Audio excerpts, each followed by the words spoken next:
Hello guys, welcome to my YouTube channel.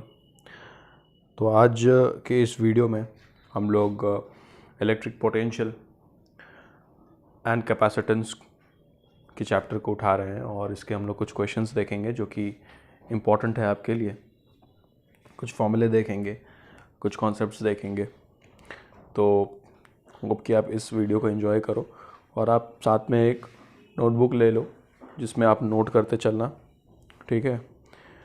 और मैंने बहुत सारे फिज़िक्स के और मैथ्स के लेक्चर ऑलरेडी अपलोड कर रखे हैं, आप मेरे चैनल पे जा कर के देख सकते हो जिन्होंने भी नहीं देखा है, ठीक है। तो आपके लिए बहुत ज़्यादा हेल्पफुल होने वाला है, बहुत ज़्यादा इन्फॉर्मेटिव होने वाला है।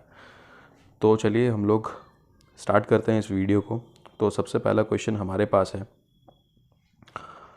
On moving a charge of 20 coulomb, charge की वैल्यू आपको दी हुई है और बाई 2 सेंटीमीटर, 2 सेंटीमीटर से आप उसको मूव करा रहे हो, तो वर्क डन होता है, ठीक है। एक वर्क डन हो रहा है 2 जूल का, 2 जूल का वर्क डन हो रहा है, is done. Then the potential difference between the points, आपको पॉइंट्स के बीच में पोटेंशियल डिफरेंस पूछ रहा है। आपके सामने 4 ऑप्शंस हैं। तो चलिए हम लोग सबसे पहले देखते हैं कि इसको कैसे अप्रोच करेंगे, क्या फॉर्मूला यूज़ होगा यहाँ पे। तो सबसे पहली बात है कि पोटेंशियल डिफरेंस आपको फाइंड आउट करना है। और आपको यहाँ पे क्या दिया हुआ है, चार्ज की वैल्यू दी हुई है, कितने डिस्टेंस से आपने मूव कराया और कितना वर्क डन है। तो सबसे यहाँ पे सिंपल सा इजी सा फॉर्मूला यूज़ होता है। सबसे पहले मैं बता दूँ कि वर्क डन जो होता है ना, वर्क डन जो होता है वो वर्क डन होता है चार्ज इंटू जो पोटेंशियल डिफरेंस है, ठीक है, डेल्टा वी। इसको हम लोग लिखते हैं, डेल्टा वी को आप लिख सकते हो कि चार्ज डिफरेंस, मतलब ये पोटेंशियल डिफरेंस जो है इसको लिख सकते हो आप V1 माइनस V2, ये पोटेंशियल डिफरेंस है, ठीक है। तो आप यहीं से आप देख सकते हो कि अगर आपको डेल्टा वी निकालना है, इस क्वेश्चन में आपको पूछ रहा है पोटेंशियल डिफरेंस, तो delta V you have to find out.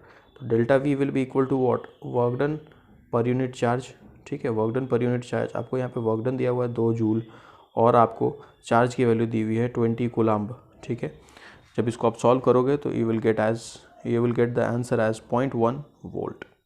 तो यही आपका क्वेश्चन था, सिंपल सा, जिसका आंसर ए हो जाता है। तो यहाँ पे एक जो फॉर्मूला हुआ मैं यहाँ पे अंडरलाइन कर देता हूँ, इसको हाईलाइट कर देता हूँ।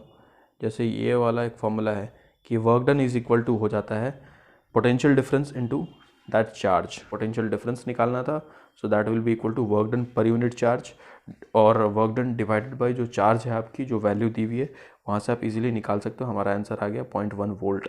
तो चलिए नेक्स्ट क्वेश्चन पे मूव करते हैं हम लोग। हमारे पास दूसरा क्वेश्चन है, काफ़ी ये भी बेसिक सा क्वेश्चन है, काफ़ी इन्फॉर्मेटिव क्वेश्चन है, काफ़ी इंटरेस्टिंग क्वेश्चन भी हो जाता है एट द सेम टाइम।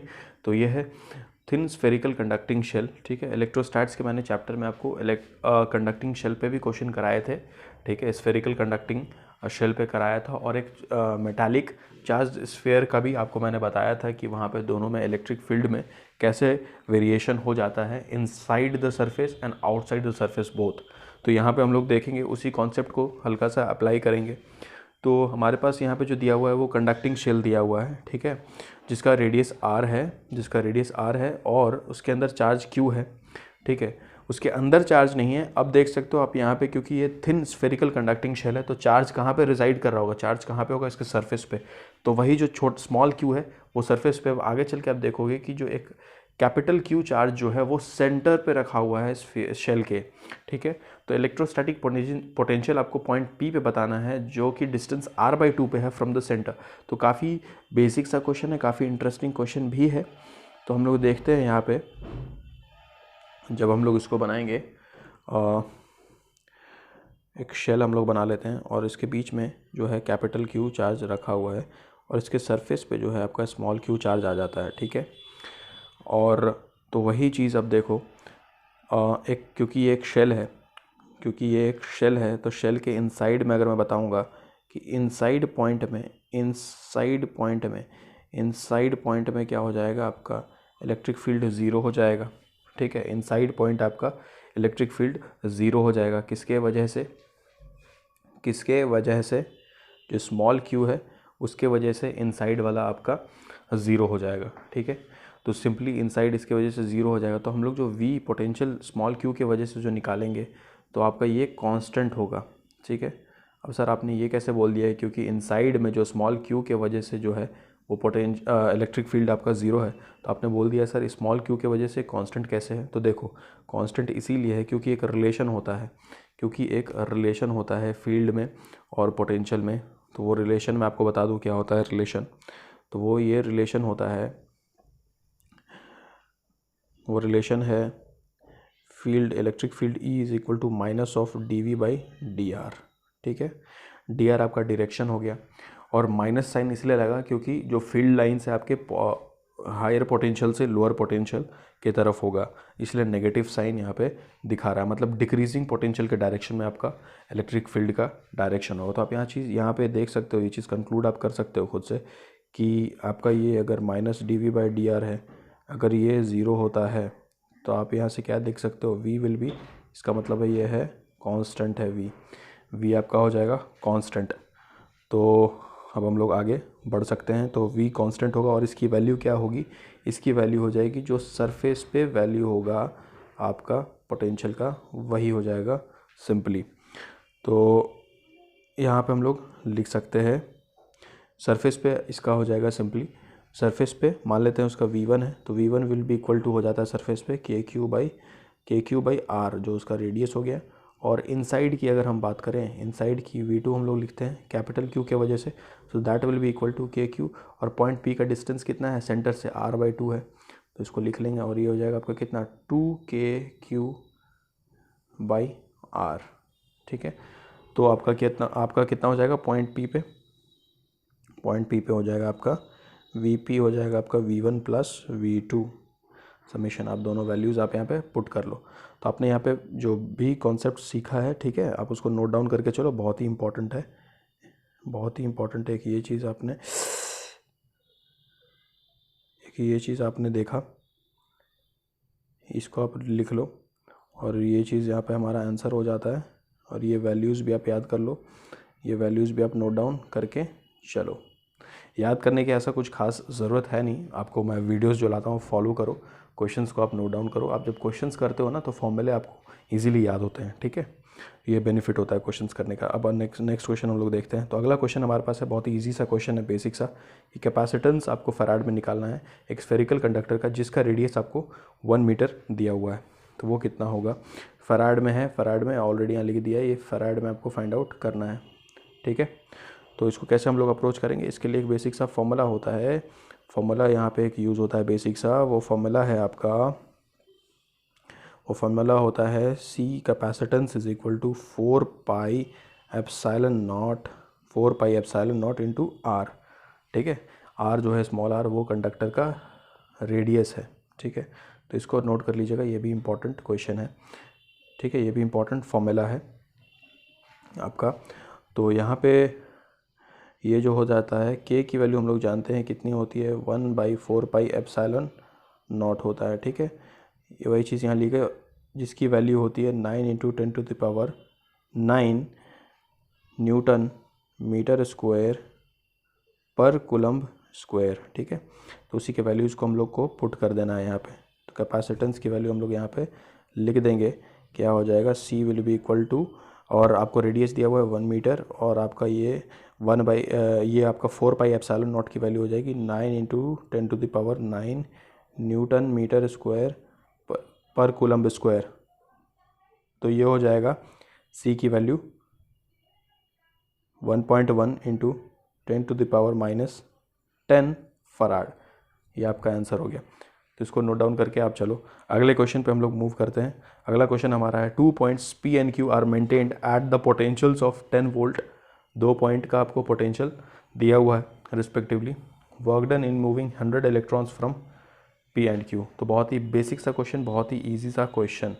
तो देखिए इसको हम लोग कैसे अप्रोच करेंगे। सबसे पहले हम लोगों को टोटल चार्ज फाइंड आउट करना पड़ेगा। तो टोटल चार्ज हम लोग कैसे फाइंड आउट करेंगे, तो टोटल चार्ज हम लोग ऐसे फाइंड आउट करेंगे, क्योंकि 100 इलेक्ट्रॉन्स दिए हुए हैं और एक इलेक्ट्रॉन पे हम लोग चार्ज जानते हैं। तो total charge will be equal to 100 into electron का, एक इलेक्ट्रॉन का charge, and that is equal to -100 into एक इलेक्ट्रॉन का चार्ज होता है 1.6 इंटू 10⁻−19 कूलम्ब। ठीक है, तो टोटल चार्ज हम लोगों को पता चल गया, और यहाँ पे पोटेंशियल डिफरेंस हम लोग निकाल लेंगे, डेल्टा V कितना हो जाएगा, we Q minus V P हो जाएगा आपका, ठीक है। और वी क्यू आपको दिया हुआ है -4 वोल्ट और ये आपको ये दिया हुआ है 10 वोल्ट, तो -10 ये हो जाएगा वोल्ट, ये हो जाएगा -14 वोल्ट हो जाएगा आपके पास, ठीक है। -14 वोल्ट हो जाता है हमारे पास। तो अब वर्क डन का फॉर्मूला मैंने आपको जैसा बताया था सबसे पहले क्वेश्चन में, work done will be equal to what, charge into जो पोटेंशियल डिफरेंस हो जाएगा आपका, चार्ज इनटू पोटेंशियल डिफरेंस हो जाएगा। तो ये हो जाएगा आपका, इसको सॉल्व जब करोगे तो it will be equal to 2.24 into 10⁻16 joule हो जाएगा।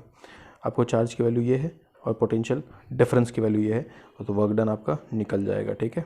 तो बहुत ही ये भी इजी सा क्वेश्चन था, इसको फॉर्मूले को आप ध्यान में रखिएगा। और अगले क्वेश्चन पे हम लोग चलते हैं। हमारा अगला क्वेश्चन है, ये भी एक ग्राफ का क्वेश्चन है, ठीक है। सिंपल सा बेसिक सा ग्राफ है। आपको बताना है कि in the case of a charged metallic sphere, एक चार्ज मेटालिक स्फीयर है, पोटेंशियल v है, ठीक है, और डिस्टेंस जो है उसका r है। तो वही आपको बताना है, डिस्टेंस r जो है वो सेंटर से है, तो आपको वेरिएशन बताना है क्या, कि पोटेंशियल का क्या वेरिएशन होगा r के साथ। देखिए पोटेंशियल का वेरिएशन जो है आपका, पोटेंशियल का वेरिएशन होता है b के जैसा, ठीक है। b जो है आपका वो वेरिएशन दिखाता है आपका for the case of charged metallic sphere, ठीक है। वो कैसे दिखा रहा है, तो हम लोग इसको देखते हैं।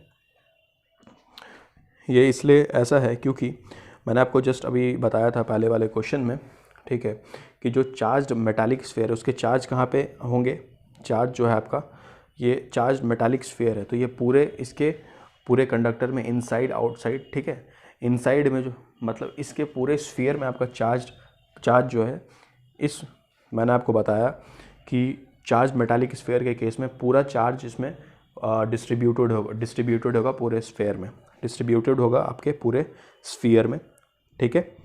तो अब मैं इनसाइड की अगर मैं बात करता हूँ, इनसाइड की अगर मैं बात करता हूँ, तो इनसाइड के अंदर वो आ जाता है आपका कांस्टेंट, आपका पोटेंशियल डिफरेंस आ जाता है, और वो वैल्यू हो जाता है v सरफेस के बराबर हो जाता है, ठीक है।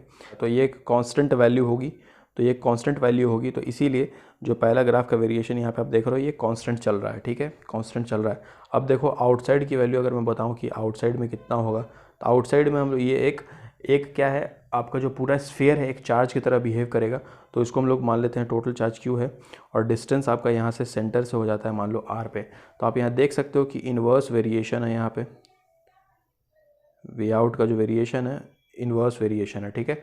तो इन्वर्स वेरिएशन है, तो ये जो है आपका कैसे आएगा, जैसे जैसे आपका डिस्टेंस बढ़ता जाएगा ये आपका जो वी आउटसाइड है वो घटता जाएगा, जैसे जैसे डिस्टेंस आपका बढ़ रहा है वी आउट घट रहा है, ठीक है। तो इसका ग्राफ इस टाइप से कुछ आ जाता है, तो आंसर आपका इसीलिए बी है। ये भी एक इंपॉर्टेंट क्वेश्चन हो जाता है, अगर आपको डायरेक्ट क्वेश्चन आ रहा है तो आप डायरेक्ट आंसर मार सकते हो, अगर आपने ये क्वेश्चन पहले ऑलरेडी कर रखा है, ठीक है। अगर नहीं भी आ रहा है तो आप ये क्वेश्चन लिख करके देख सकते हो। होप कि आपको ये वीडियो इन्फॉर्मेटिव लगी हो। तो मैं डेली वीडियोस अपलोड करता हूँ, आप मेरे चैनल पे अपडेटेड रहो, आप मेरे चैनल को सब्सक्राइब कर लो, बेल आइकन दबा लो, तो जब भी वीडियो अपलोड होगी तो आप जा करके देख सकते हो। और अगर आपको वीडियो अच्छी लगी हो तो अपने फ्रेंड्स के साथ ज़रूर शेयर करो। तो thank you very much, see you in the next video.